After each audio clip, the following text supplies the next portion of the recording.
While revocable trust is a popular estate planning tool, confusion often arises over its use as a will substitute upon death. Well, Roger McEowen with Washburn University School of Law joins us now with some guidance in today's Rural Money segment.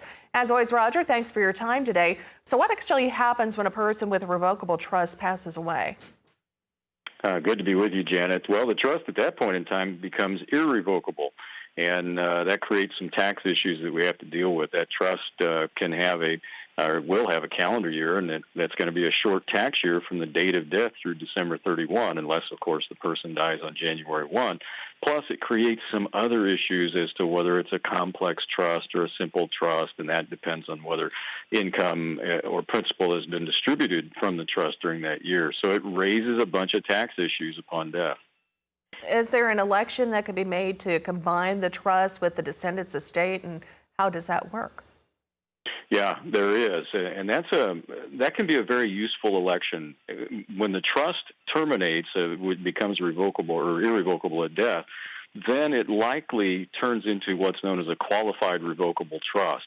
And we can make an election to have it treated as part of the estate at death, so we don't have two different tax returns.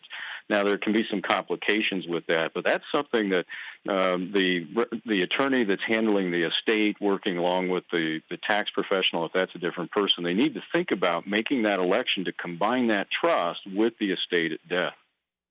So, Roger, taking all things into consideration, what would you say is the big takeaway here?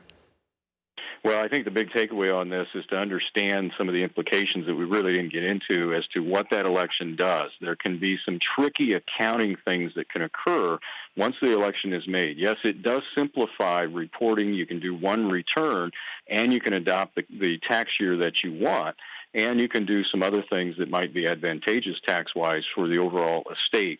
But the accounting can be tricky, and that's where really the rub is. And so I think when people die and they have a revocable trust, the family needs to understand that there can be some things that can help, but they're going to need good legal and tax representation to really figure out what's best for the estate. All right, Roger, as always, thank you very much for your insight this morning.